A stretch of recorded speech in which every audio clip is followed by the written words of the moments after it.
যে শীত পড়তেছে না, আমার বাপের জন্মে কোনোদিন আমি এত বড় শীত দেখিনি। আমার 14 গোষ্ঠী এত বড় শীত দেখছে কিনা আমি তাও করতে পারিনি। এই শীতের কারণে, এই শীতের ঠেলায় বুঝছেন, বউয়ের সাথে আমি সহবাসী করতে পারতেছি না। আমি সহবাস তো বাড়ির কাছে, আমি বাসই করতে পারতেছি না, তা সহবাস করবো কিনা?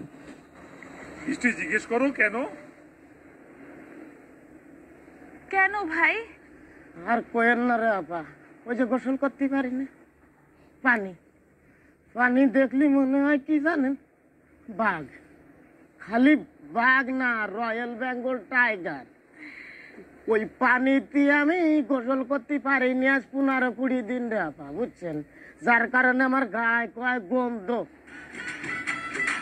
মানে এই গন্ধ সরিষা ক্ষেত থেকে আসতেছে না, আপনার গা থেকে আসতেছে? না, সরিষার ক্ষেতের গন্ধ না তো।